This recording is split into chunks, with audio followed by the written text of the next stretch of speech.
this is for all the Monicas out there. You know, if you don't learn how to be okay by yourself, you cannot allow somebody else to know how to treat you or care for you. I had to experience it once I had my second child.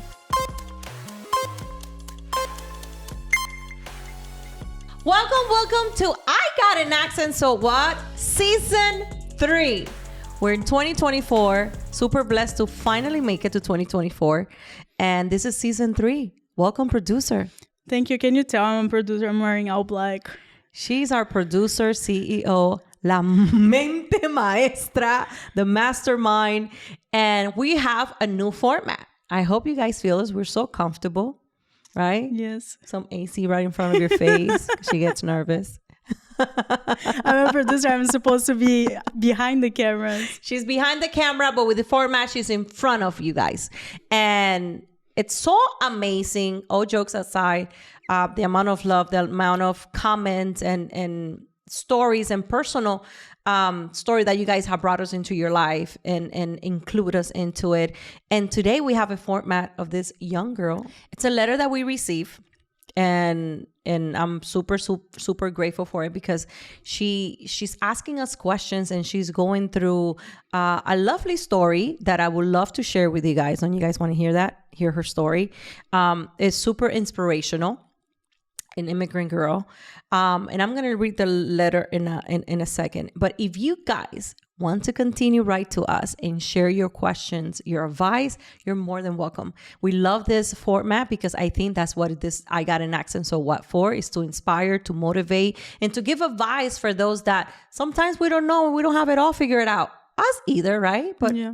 There's traits and there are things that we learn along the way. But this platform is for you guys. This platform is for you guys to be open, whether you want to be anonymous, whether you want to say and describe who you are. It's your way, how you want it. And today we're going to be talking about Monica. And I want to read this letter. Producer, are you ready? I am ready. And the reason that also producer is ready is because she has a couple years younger than me. Yeah, just a couple. And I want her perspective as a young girl, because it's very similar to her story, and I think it's going to be great. Me as a young, hot 40-year-old, and you, a nearly 30-year-old person, not quite there, but she's 28. I have my tiptoe. I'm tiptoeing on the 30s. On the 30, but you're not there yet. Not there I wouldn't yet. be holding dear to those 20s. I am. I'm just hating. But all jokes aside, thank you, Monica. And here's the letter. Dear Gea, I'm Monica, a 26-year-old foreign student at UF, University of Gainesville. Shout out to all those amazing students there. Originally from Peru, my Peruvian friends, studying business management, I have faced challenges adapting to a new culture and battling loneliness. Your story as a Cuban immigrant, your accomplishment gives me hope amidst the struggle of academic pressure and uncertainty about my future. Your discussions on spirituality, faith have been a source of strength, helping me navigate my journey. Can you share any advice or routine to help me stay motivated, focused, ensuring I finish what I started? Thank you for opening up about your life, business, and family. Sincerely, Monica. I love that. Wow, right? Yeah. I know. First of all, thank you. Your lovely letter is very inspirational because you are coming to the United States to fight, to be a warrior. And right there, then you're winning, right? Leticia, you are also a foreigner student from Brazil. You know? Yeah. And there's so much things common thing that we can share with Monica. And we want to dive in. I definitely want to give you some advices of what you need to do, not need to do, that we advise that you should do to stay focused. What you said here, the struggle, it's real on keeping in track of the things that you need to do that you started, right? And in life, I can only imagine all the things that you're facing as a student, as an immigrant, and as a female. You know, kudos to you, Lele. Yeah, it's hard. I mean, coming to another country, not being close like to your family, Mm-hmm. it's tough, and you always have to keep like your purpose and your focus straight ahead and Mm-hmm. just keep going and use those like some things that happen to you as like a one step back so you can go two forward. You know what I mean? Absolutely. What did it keep you motivated when that college life? Because again, I'm not much. I only did 2 years in college, but as a foreigner, you came when you were 18. Yeah, I came when I was 18, and I were just we are joking yesterday that I was in college for like 8 years because I did master's, undergrad, and AA. But when I moved to the US, I couldn't speak any English, so that was like really tough for me. Plus, I was very close to my parents, and I feel like what kept driving me is that I had that wish of learning English, and I also had someone that told me when I was coming here that I wouldn't be able to stay in the US because I was very close to my family. I'm very like homebody, you know, with them. So I think that like challenged me to stay here and persist, and you know, and I had another motivation that was college tennis, but just that little thing that was like, oh, you're not gonna be able to live in a different country without your family because you are too close to them. You know, you have everything you want, and I think that kept driving me. So just that purpose and that challenging code that I had. You've been 10 years in the United States. Yeah. 10 years. Was it being was more challenge for you? The language. You? Language? Yeah, bro. You got an accent? No, I don't have an accent, but I did lose like 30 pounds like when I first moved out here because I couldn't speak. Like I almost passed out. But definitely the language and the distance, you know. But nowadays it's easier than it was before without technology, right? Because I used to FaceTime my family all the time. I lived with an American family that also become like my family. So in a certain way, I had some support. And of course, I have the most supportive parents ever. So that was helpful. You do. Now, you lost 10 pounds. Why? 30, because I couldn't ask for food. 30 pounds? Yes. You didn't know how to say... No, I was too shy. That's the thing. You think I'm shy now? You haven't seen me before. So they will offer you food and you're like... No, I would just eat for dinner because then we would like get together to eat dinner.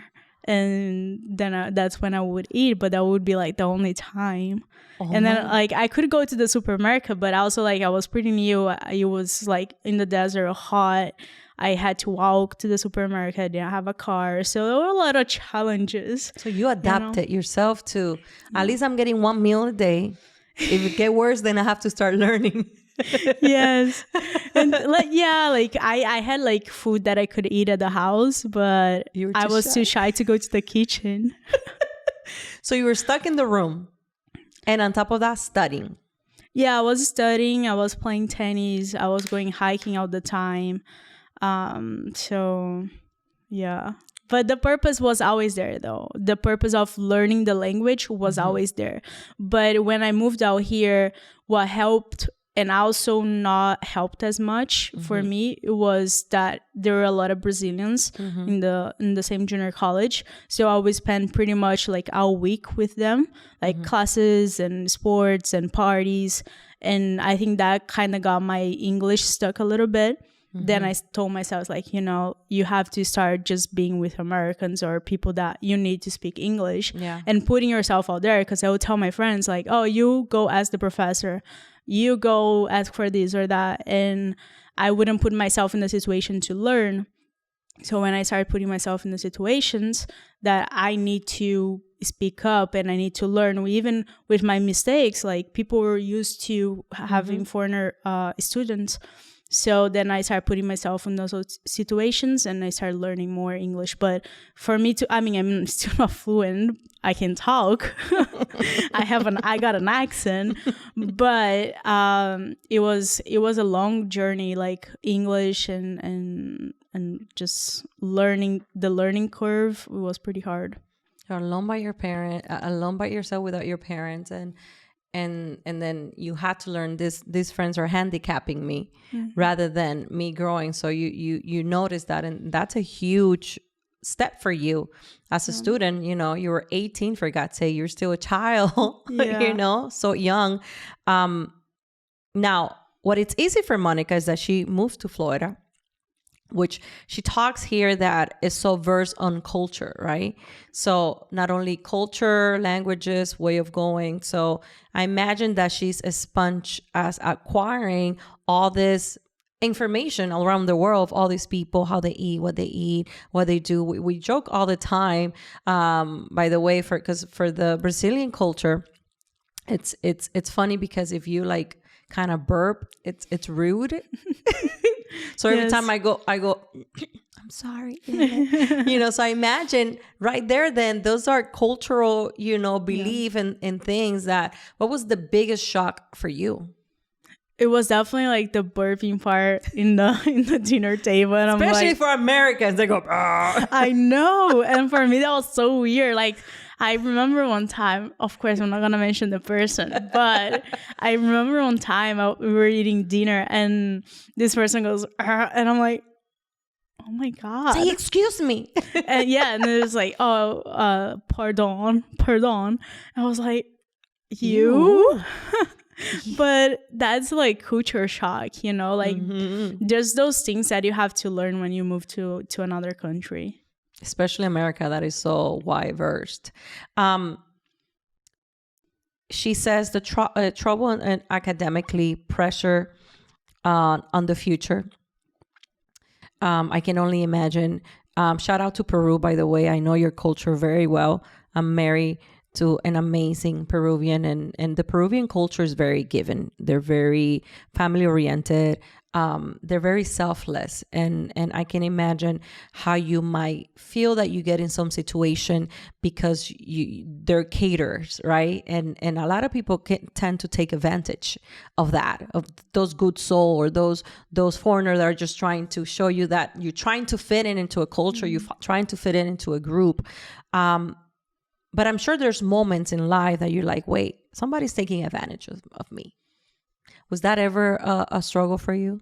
Absolutely. I mean, there are people that do it because you when you move to a new country, you wanna fit in, like you said, and you start doing things just to make people welcome or like people like you. Yes. And I tend to be that. I want people to like me, so I would do a lot of things that I didn't want to do it, and even like, you know, just certain situations I would put myself in risk, or I would just say yes for the sake of people saying, oh, she's a nice person. But then when I started saying no, and you know, I had a huge fight, and it was like, I need to start doing that more, because when you move to a new country, you want people to like you. You want to fit in. You know, a lot of people, they do the bad stuff. They start using drugs because they want to fit in a group, right? Yes. So I think that's very challenging. But if you're moving to a new country, you should just keep being yourself, because those people that want to always listen to the yes, they will never be the ones that you want in your life anyway. So absolutely, I agree. I agree with you in that sense of having that strong mind and knowing when enough is enough, and maybe I should step for myself because nobody will. And you go to that rabbit hole that then saying no becomes a challenge. But if you don't say that first no, then it's they take advantage of that.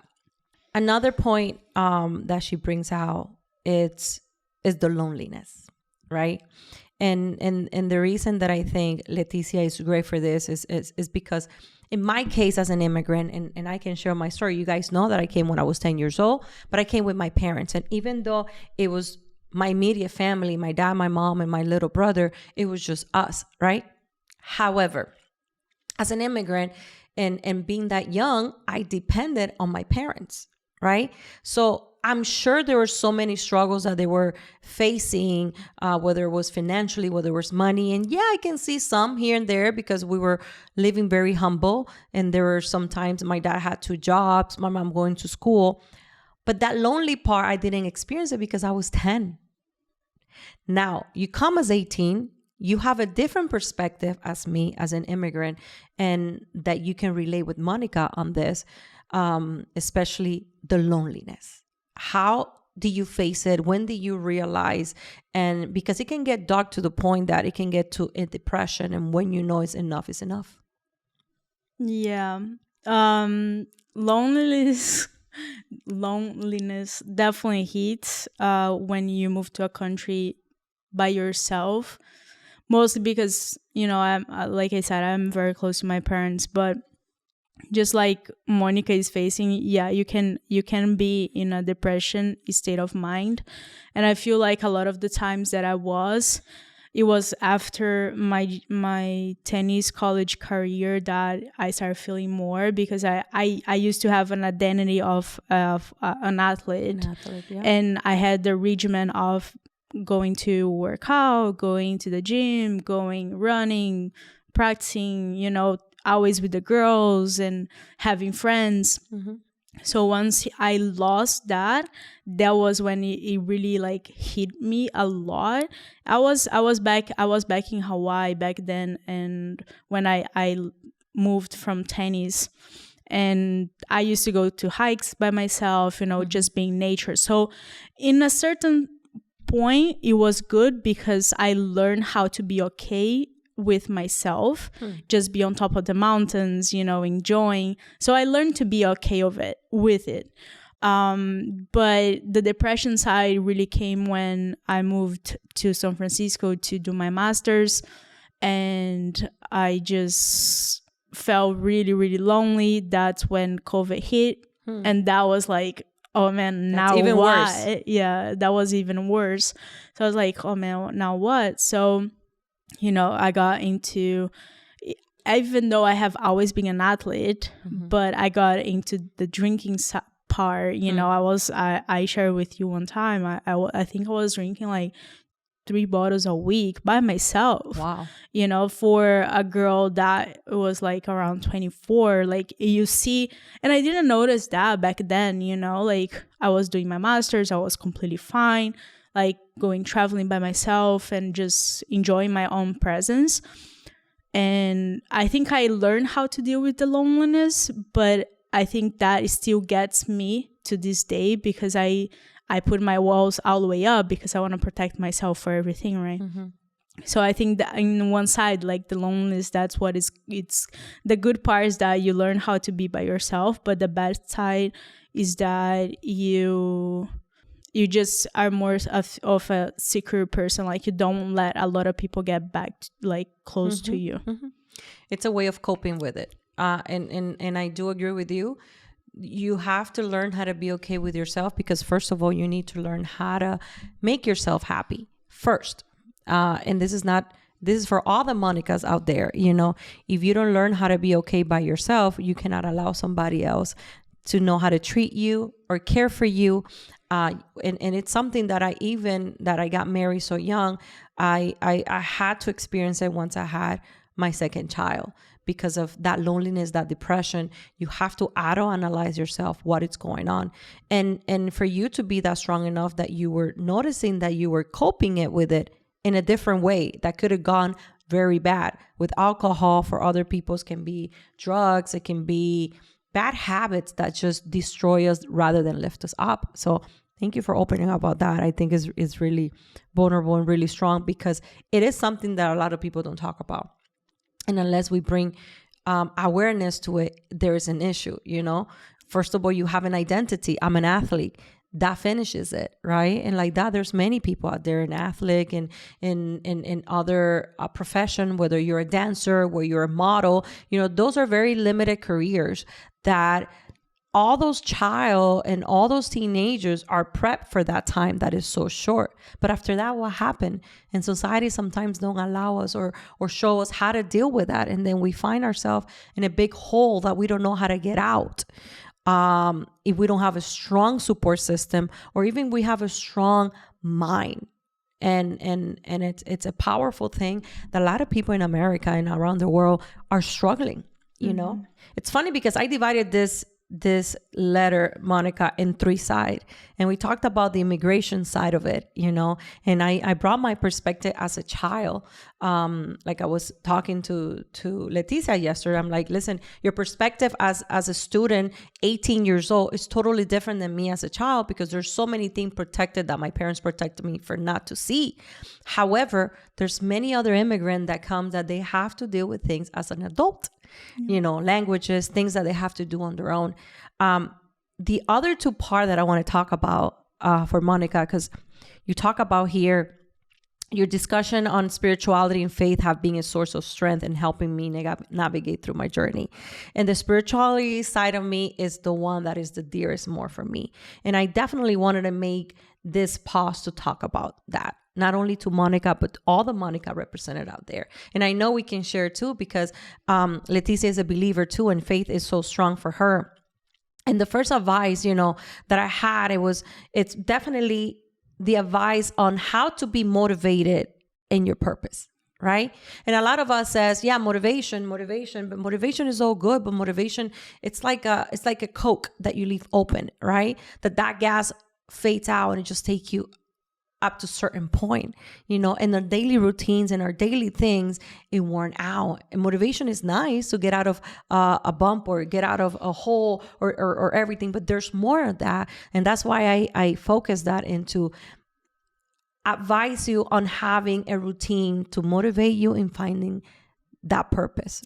I think purpose, as you're saying that, what came to my mind is that purpose is more sustainable than motivation. Absolutely. If you have a purpose, you imagine you have this purpose all the way in the back and you have to get to it, right? Motivation is that temporary thing. Like you said, it's the Coke that fades out. Yeah. So yeah, I just think that and it's a great way to see it, that motivation and purpose, but the purpose go all the way around. And then we can say how me, a 26-year-old Monica says, can find that purpose. And if I go by the word and the word of God, that is, it's my number 1 rule that I do. There's a verse in Matthew 6:33 that says, seek God first. Why? Because seeking God first, it says, seek his kingdom and his righteousness, right? And all these things will give to you as well. Because finding his kingdom and what is right, what is correct, and his justice is the first rule in life to have not only a good life. I'm not talking about challenging, because we all have challenge, but a good, meaningful life, but also that everything else will follow once you go through that, being righteous and definitely looking for his kingdom. And that's my number 1 rule in everything that I've done in my life. And more than ever in 2024, I have my routine. So having that routine, and that's my advice. How do you find your purpose? Seek God first. Look for his kingdom, what he wants for you, what he has created you with a special gift, with a special quality that you can go beyond that, right? There's a story that comes to my mind. It's funny because Leticia kept going to my office today, but it is my favorite story of the whole entire Bible, and it's Joseph. And I want to share with you, and I know it's a little intensive, but I'm going to shorten it up. But Joseph is the perfect person that can represent what purpose is for you. Okay. So Joseph, his dad is Jacob, right? And I know we talked about Jacob. They're twins, and he's the one that robbed the birthright from his brother. And Jacob had a lot of challenges in his life. Anyways, Jacob, when he left his household, he was an immigrant. He left his household and he fell in love with this girl, and it was Rachel. And actually Rachel's father, because back in the days, it was family oriented thing. They got all their marriages arranged, and he worked for his second nephew, something like that. They were family related, but he fell in love with Rachel. That was his daughter. And he worked for this guy for 7 years. And he said, I'll give you my daughter, but you have to work 7 years. And he worked 7 years for her. And when the marriage happened, guess what? They didn't give Rachel, they gave his sister Leah. Like maybe the ugly one, God knows, but he didn't like her. The point that he's like, oh my God, you gave me the wrong wife. He's like, well, if you want Rachel, you have to work another 7 years. And he did. He worked freaking 14 years for Rachel. So out of Rachel, within Rachel and Leah, he had 12 sons and kids, right? And out of those 12 sons, one of them, which Rachel had the two, it was one of them was Joseph, and the little one was Benjamin. And Joseph was so dear to his father, and all his brothers were so jealous, but it's because that was the son of the woman that he actually wanted to marry, you know? And there were so many thrive between them. The issue was that his brothers sold Joseph. Can you imagine that? They said they couldn't stand that his father was so, like, he was his favorite son, that they actually planned to kill him first. And one of the brothers said, I can kill him, you know, and they just sold it as a slaver to Egypt. And he left. He was 17 years old when his brother sold him. Can you imagine going as a foreigner to another land of Egypt? But God find favor upon Joseph. And it says that his success, wherever he go, God will prosper him. And he became the steward of one of the officials of Pharaoh. And he went through struggle, talking about struggle. Not only besides they sell you, the wife of your boss tells you that, you know, you sexually harass her, which was a lie because she fell in love with him. So they sent him to jail. So there he goes again, to jail. And he was in jail for a long time until all of a sudden God finds an opportunity. And there was many things that happened, but to make the story long short, the king at that moment has a dream, and he brought all the magicians of the land, and nobody could come up with a dream. And one of the person that worked for the king, the Pharaoh, said, I had this guy in jail that interpreted a dream for me. And the king's like, bring him here. And Joseph interpreted the dreams. And the dream was that there was going to be 7 years of abundance in the land of Egypt.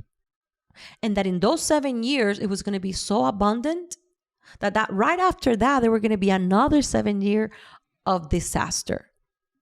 But the disaster will be so bad that they will forget that there was abundance. And that he needed to prepare as a king for those 7 years of famine. I think that's how we say it in English. Guess what? The king said, you are the perfect man to carry us through that. You will save money, and you will save stocks and food and everything. And because of your wisdom, you will be second in command among the whole entire nation. I'm telling you, from being a slaver sold by the brother. But making the story even shorter, because within that process, his brother goes to Egypt because they were all starving. And the one that had the right to see their brothers again, and they did not recognize him, was Joseph. And he played with them a bunch of times, you know, go get your smaller brother. He put some gold, like he tricked them. But his pain and his love for his brother was there. And then you go, all that pain that he went through was for such a moment like that, to save his own household, to save the people of Israel, his father, and he was able to maintain. So what did that teach us? That seeking God first, he will find not only favor, but that we will never know our purpose until we meet and we know what is right next in our right in our face. And we can go, oh my God, so much suffering. There will be signs. But if we seek him first and we make him a God and Savior of our life, he will always find a way, right? And that's a spiritual side that I could share with Monica, that if you seek him first, that will be the way that you find your purpose, and will keep you motivated on what that purpose is. Now, how does Monica do that? How someone like Monica can start seeking God and exercising their faith? Well, first of all, it's very easy. It's nothing complicated. It's a mighty God that he doesn't judge the hearts. I mean, he judges our hearts, rather not our actions, meaning he's the one that knows who really are and not. We can pretend to be the most saint and the most amazing people, give our whole entire money to the people. But at the end of the day, he's the one that really knows who we are. He's the only one that we cannot hide who we are. So if she comes just as she is and say, God, help me. I want you to be my God, Lord and Savior. And he will start walking you and accept him as your Lord. He will start giving you instruction. He will start, it's like a marriage or a relationship, right? When you want to meet a guy, what do? You want to spend time with him, right? Mm-hmm. So if you meet somebody new and you see him once every 2 months, do you think that relationship is going to grow? No. Right? When there's a guy and that you really like, you want to be all the time with that individual because you want to know about him. First of all, there's an attraction. There's something that interests you, right? Mm-hmm. So the more you know about that guy, the more in love you fall with that individual. And the more you know whether he's the right one or not. The same way is with God. The more we spend time with him, and it can start with 10 minutes, 15 minutes every morning. Here I am. I have all these tests. I have all these challenges. I have all this paper that I need to, all this line. But with you, you can make it happen because you know everything. And the day that we surrender to him is the day that he start showing us more of who he is as God and start showing his hand. But again, it's baby steps. The more you give, the more he'll give you back. If you spend more time with him, the more you see who that lover and who that amazing man will be in your life. I love that. I love the way you put that. Because it's so representative, like normal people, right? Mm-hmm. When they're meeting each other, when you're looking for your partner, next half, your romantic partner, your romantic partner. Then that's an amazing way of putting. Mm-hmm. That's very illustrative. He does, and that way it's another way. It's when I saw Jeremy, we already know, we talked about it. At first, he was not my type. We know that. My type was 6 feet, Italian dude, green eye. Guess what? The more time I spend with him, the more I start really seeing who he is for what he is. And it's been 23 years that we've been together and 21 married. And I can tell you the love and admiration that I have for him, it's even bigger than when we first fell in love and we first were hanging out. Why? Because I dedicated time for this individual to build a life, to build a legacy, to build something that, because I saw more than that. I saw beyond that, like any relationship in life. The other point that I want to bring on Monica, which remember was 2, and it was focused to finish what you started, right? A lot of time we're like, how can I finish what I started? Oh, just finish it. No. And it's something that I learned this week and I share with you. It was with Pastor Mike Todd, and it was so great put together. And he says, strengthen your strength with what you can control, and you become the rest because God has the rest for you in your weaknesses. So what we can control is the only thing that we can honestly as human control. I know we have weaknesses, but isn't better to work on a muscle that is strong, to continue being stronger, than something on weak that you don't know how to do it, and the only one that knows how to do it is our Creator? Wouldn't you say that? Yeah. So working on what you're good at. If you're good at reading, if you're good at listening podcasts, if you're good at helping others, do more. Do more what you're good at, and the rest will come, and you will strengthen on those weaknesses because God will already be working on. He knows exactly what we need. He knows us more than we know ourselves. So then he will strengthen those weaknesses as we strengthen our own strength. And I thought it was such a great to put together a focus on what we can finish within what we have. And a perfect representation is this. It's Moses, When God called Moses, he said, what do you have? And he said, I have this staff. And he said, that's all I want. When you go to Pharaoh, you're going to throw it and that staff is going to become a snake. And that was a testimony to Pharaoh that God was with Moses. It's the same staff that God used for Moses to open the Red Sea. What did that teaches me? That a lot of time we don't have to figure it out. It's give what we have in our strength. What is it that you have, Lele? You have amazing creativity. You're an amazing producer. Love documentary. So use what you have and work on that to find your next step, to finish what you started, right? So if we see the story in the Bible, it's using what God have put already in us and developing to be more stronger traits in us. You have any question on that? No, I love it. This woman's supposed to be here helping me, and she's just listening. No, I'm just listening. You're teaching me. Teaching me and Monica. The way that God loves showing up when we show what we have, is tremendous. That's when he come with a plan for us.